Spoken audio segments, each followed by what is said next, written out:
assunto agora é Afeganistão e a minha entrevistada é a jornalista Adriana Carranca. Ela é uma brasileira que conheceu de perto o regime talibã, as consequências do regime talibã. E não só, ela conheceu de perto também as consequências da ocupação americana. E mais, a Adriana Carranca, nessas idas que ela teve ao Afeganistão, conheceu também a Malala e escreveu um livro sobre a Malala. A Malala, a gente sabe, é aquela menina que virou um símbolo da resistência feminina no Afeganistão. A Adriana escreveu esse livro, Malala, a menina que só queria estudar. Deixa eu ver aqui se o título é exatamente... Oi, Adri, tudo bem? Malala, a menina que queria ir para a escola. Exatamente. E também escreveu o Afeganistão depois do Talibã. Adriana, muito obrigada, bem-vinda, querida.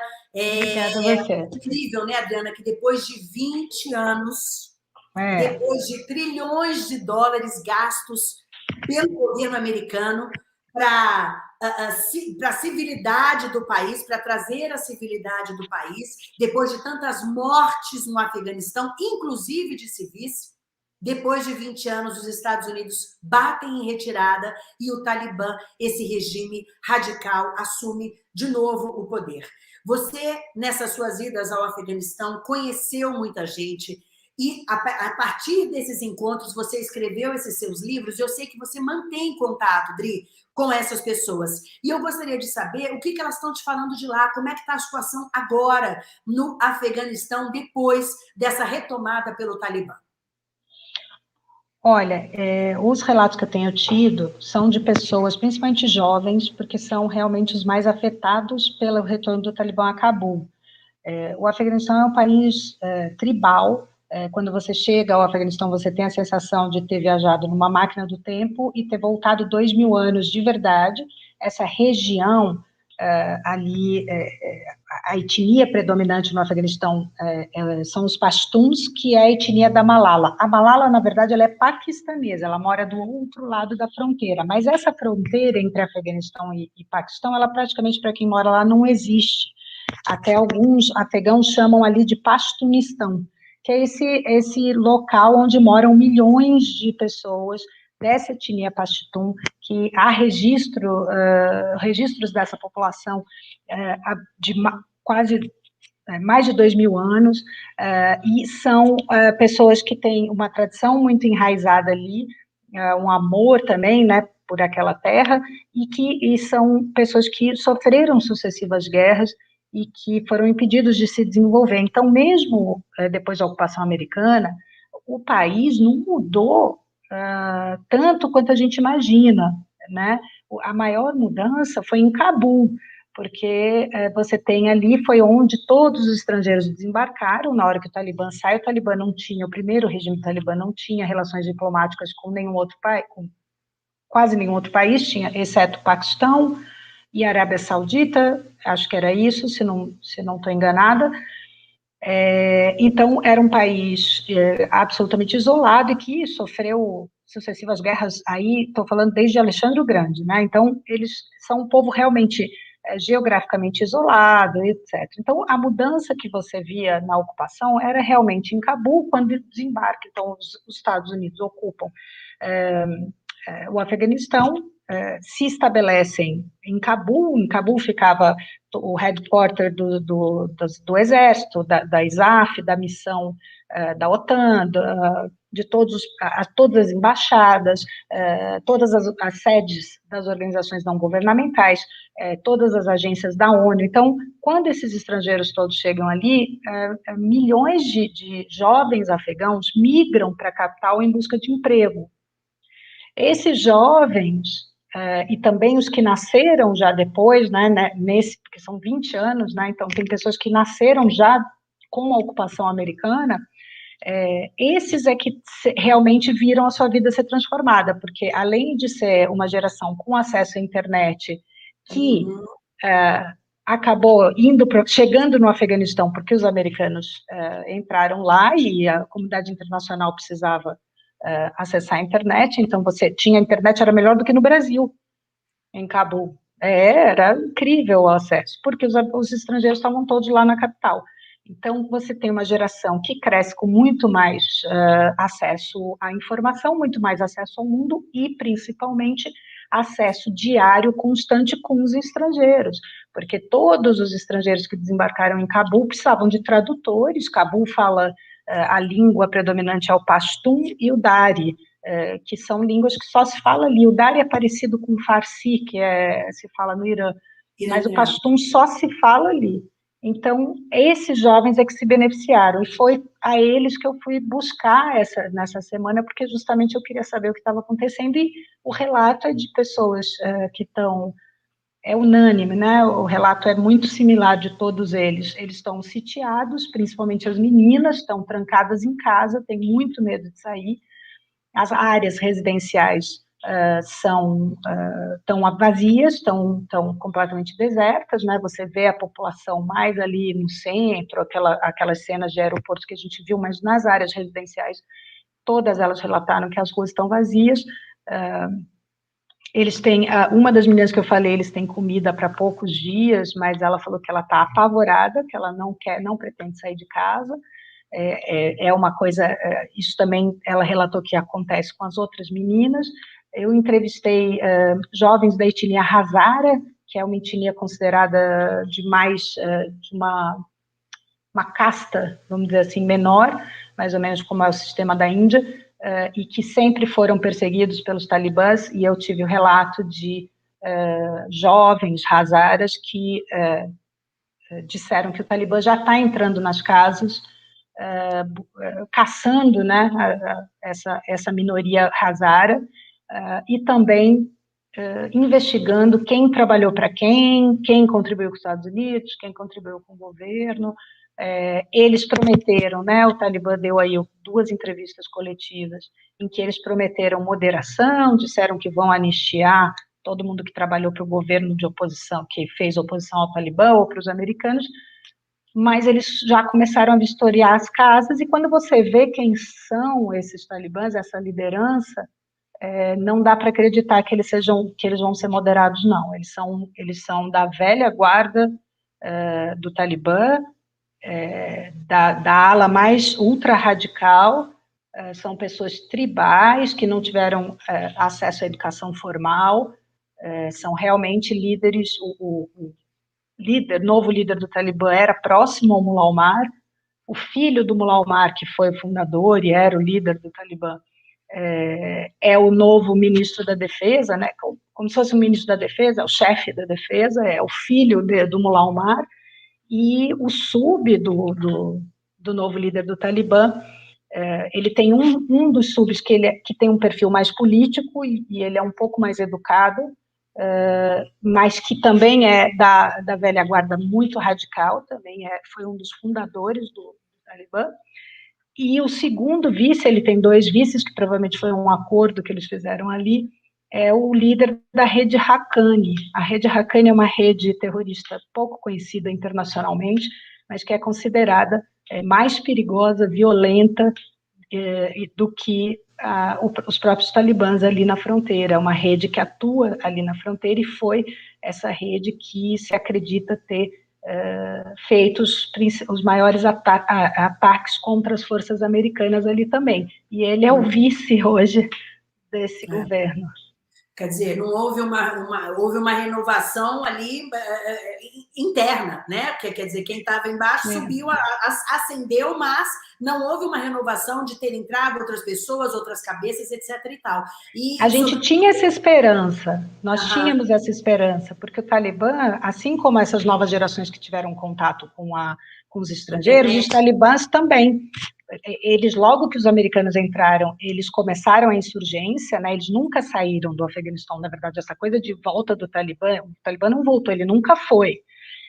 Eles continuaram ali lutando, resistindo, eles se retiraram estrategicamente de Cabul, do governo central, mas continuaram resistindo nas outras áreas, e eles entraram para o Twitter. Uma das coisas mais engraçadas é acompanhar o Twitter do Talibã discutindo com o Twitter do exército americano, dos militares. Eles brigam, Olha, do Talibã, o que acontece? Eu preciso olhar qual é a última, eu não vi ainda, porque como eles não eram considerados governo, nem oficialmente, eram considerados um grupo terrorista, toda hora o Twitter derrubava coisa, e eles mudavam, então preciso ver qual é a última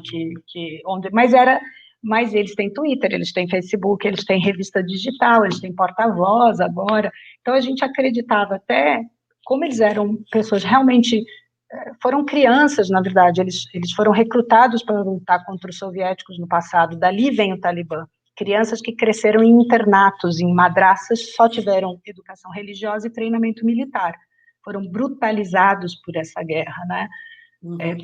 Pelas sucessivas guerras. E esses são os talibãs, e eles eram dessa área tribal, então eles são realmente pessoas muito simples. O Mullah Omar era um cara rural, o Mullah Omar, durante o regime do Talibã, que ele era o líder, em tese o presidente, ele foi 4 vezes a Cabul, a capital, durante todos os anos que eles estiveram no poder.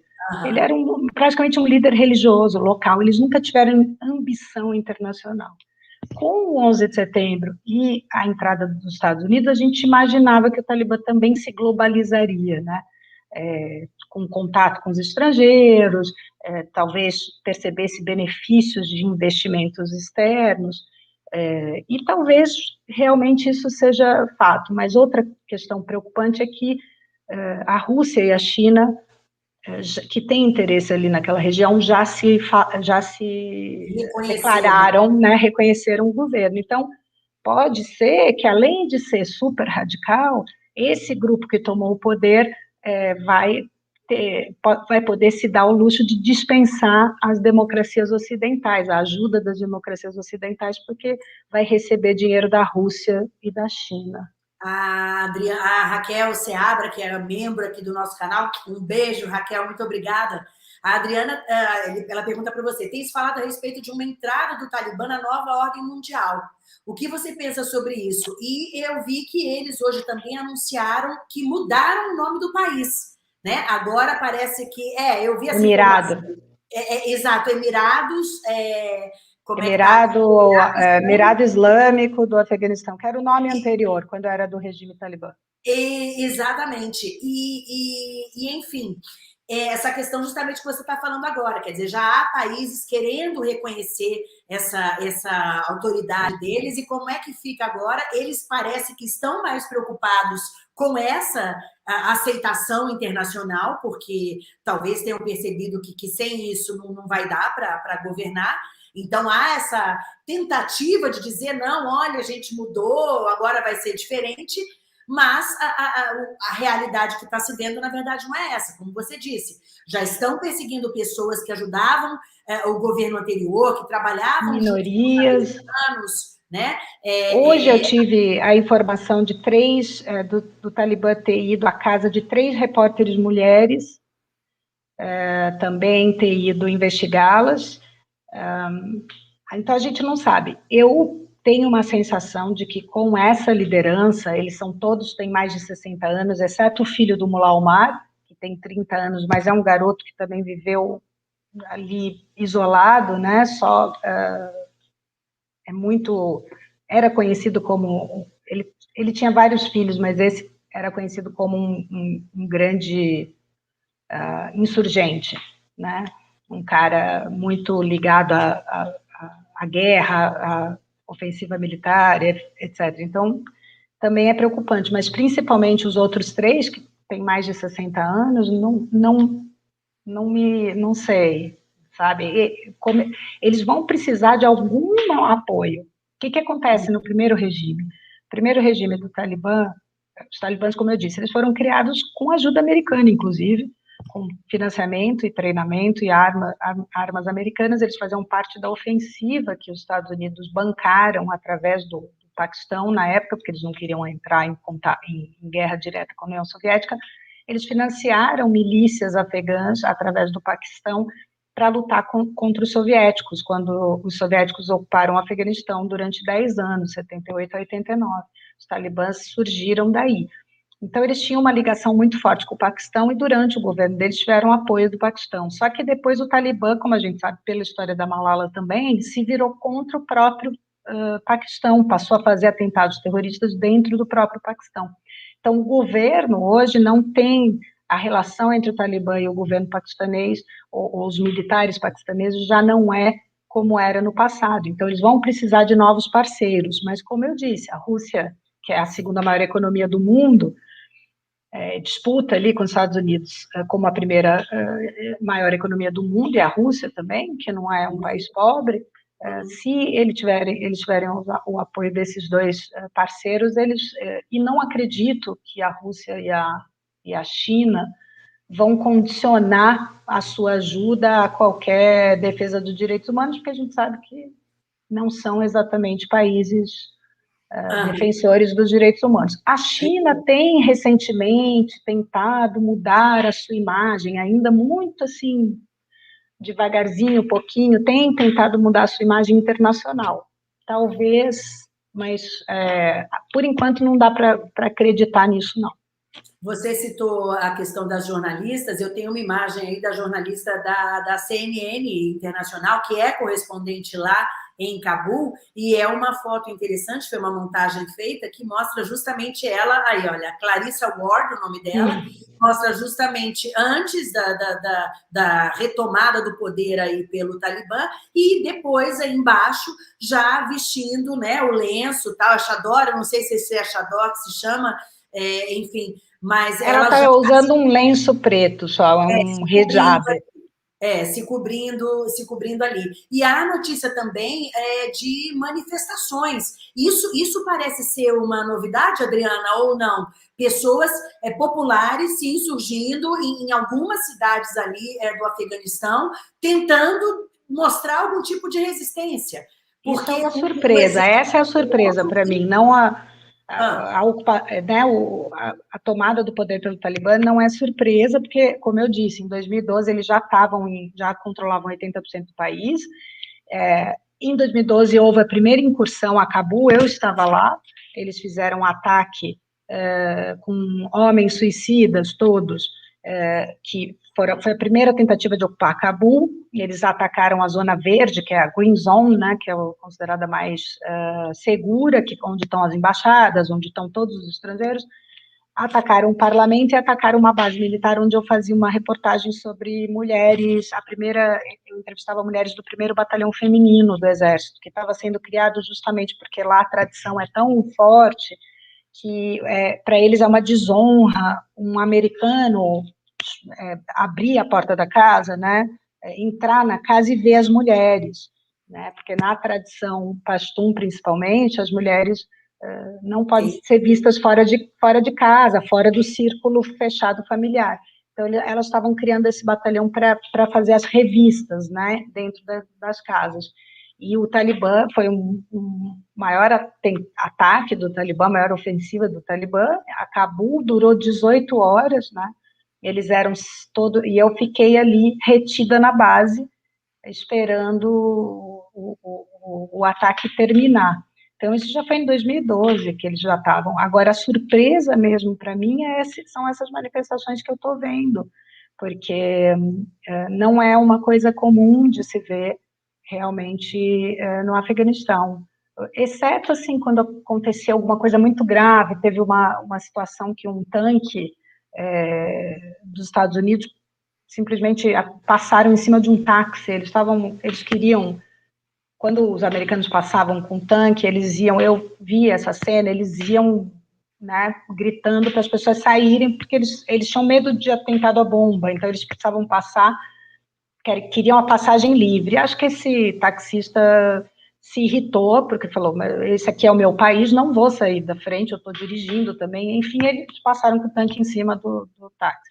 E aí teve uma grande demonstração lá, tal, mas foram raras vezes. Assim. Mas aí era mais seguro, vamos dizer, né? Porque, querendo ou não, o exército americano teria um pouco mais de pudor em reagir com armas. Sim.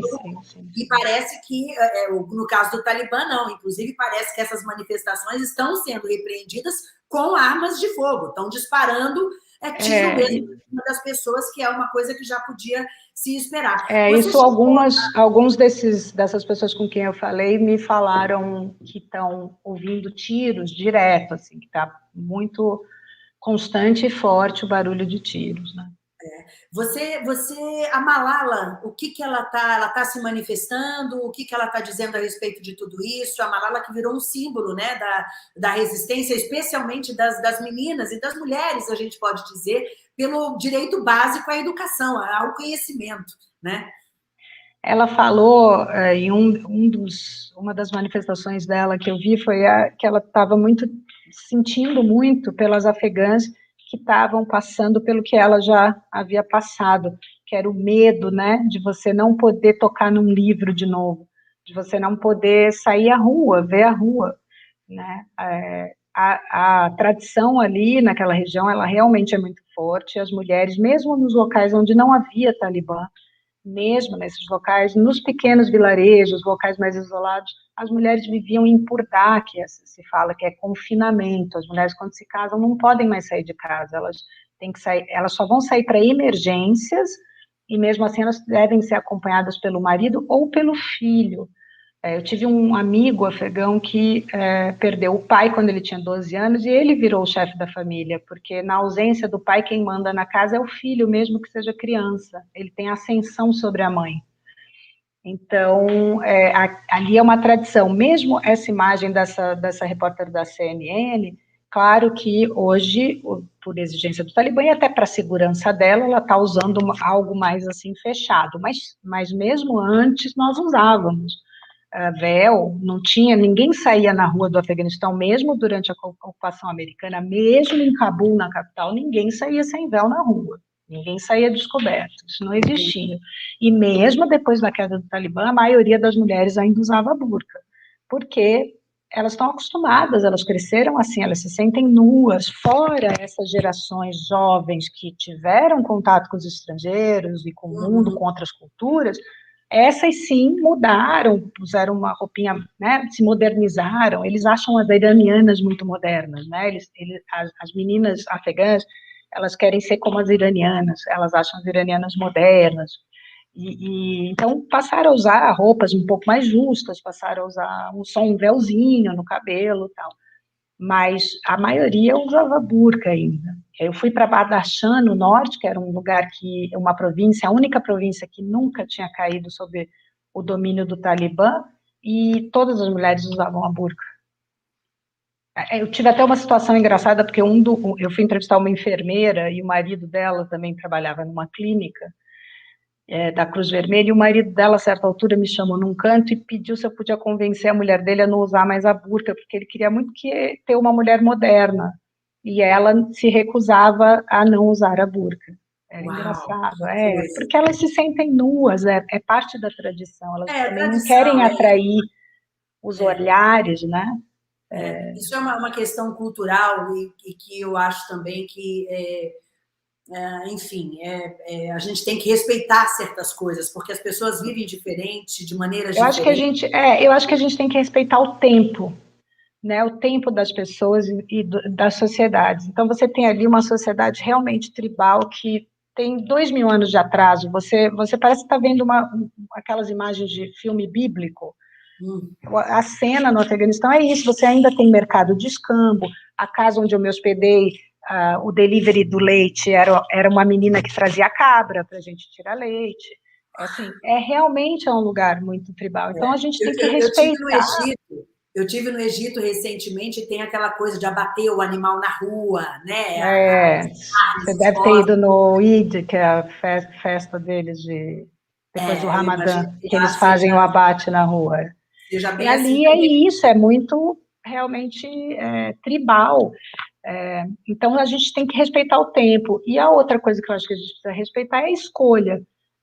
Eu lembro que eu entrevistei a Shirin Ebadi, que é Prêmio Nobel da Paz, que é uma grande defensora das mulheres, ganhou o Prêmio Nobel da Paz por conta da sua atuação em defesa dos direitos das mulheres, e quando eu cheguei na casa dela, ela estava de véu, estava com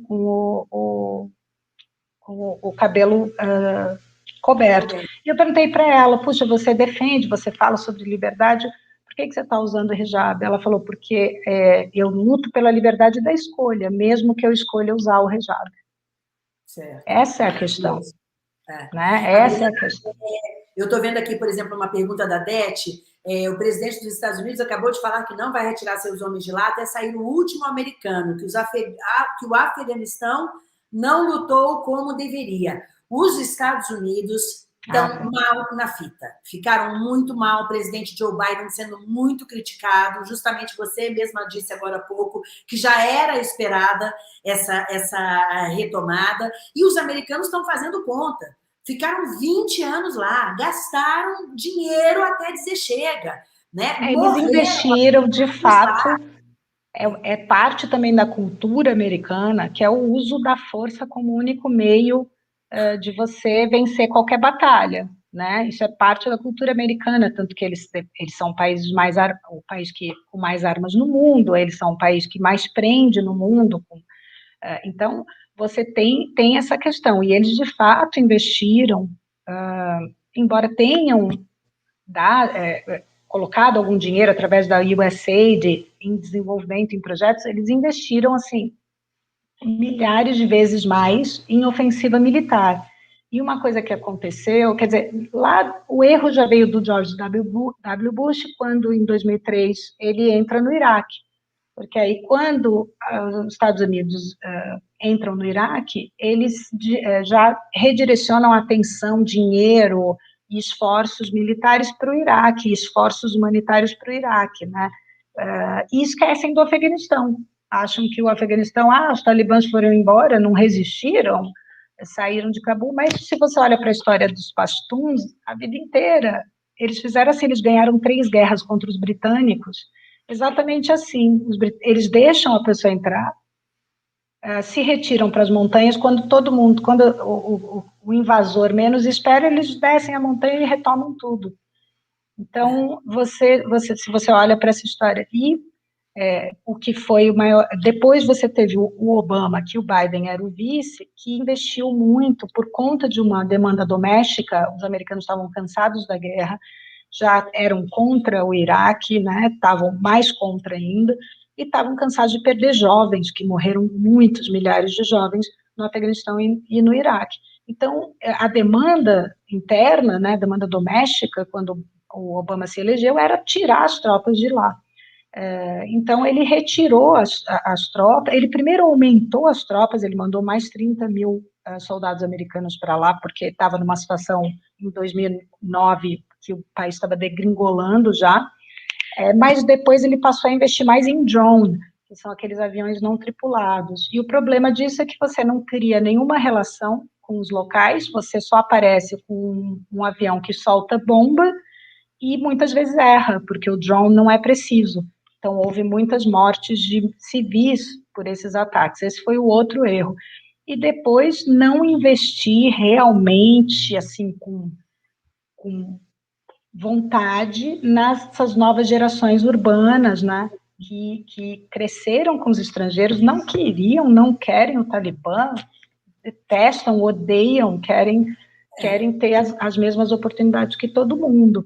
Se tivesse, são gerações assim brilhantes, que jovens brilhantes que agarraram as oportunidades com unhas e dentes. Se tivessem, se os Estados Unidos e a comunidade internacional, porque no Afeganistão também tinha outros países, né? Alemanha, Inglaterra, então, se eles não tivessem subestimado a capacidade dessas novas gerações de tomar as rédeas do país, que era a vontade dessas novas gerações, era essa, eles podiam ter entregue agora o país nas mãos deles e não dos talibãs. Por isso, talvez, essa nova geração explique aí essas manifestações agora, quer dizer, é Pode diferente do que aconteceu 20 anos atrás. Existe uma eu vi imagens, eu não falei com ninguém que participou das manifestações, então eu não sei exatamente o que elas são. As pessoas com quem eu falei estão todas em casa, mas eu estou atenta a isso, porque realmente isso me surpreendeu, mais do que a volta do Talibã. Tem aqui o Saída pela Esquerda, ele está fazendo uma série de perguntas aqui, muitas interessantes mesmo, perguntando como é que fica a geopolítica da região e também o legado que os Estados Unidos deixaram no Afeganistão. Foi a internet, eu acho que pode ser uma delas, talvez, que tenha provocado, que possa provocar uma mudança, uma abertura de mente, talvez, não sei, o que você acha? Acho que o único legado é realmente dessas gerações jovens que tiveram esse contato com os americanos e que se beneficiaram do emprego, porque todas essas organizações, todas as embaixadas, todas as agências da ONU precisavam de tradutores, precisavam de motoristas, precisavam. Então, eles se beneficiaram da reabertura da escola, principalmente as meninas que puderam voltar à escola, isso é um legado importante, claro, e também principalmente nas áreas urbanas, principalmente Cabul, um pouco Herat também, que é uma outra cidade grande que fica na fronteira com o Irã, e Mazar-e-Sharif, que fica para o norte, em direção à fronteira com a antiga União Soviética. Esses jovens é um legado, porque esses jovens, eles eu não acho que tem como voltar atrás, né? Quando você solta, né? Você abre a gaiola, não tem mais como as pessoas ficarem presas, depois que elas experimentaram, né? Então, essa geração toda, ela está tentando sair do Afeganistão. Não tem, muita gente tem me perguntado, como eu ajudo, como eu ajudo?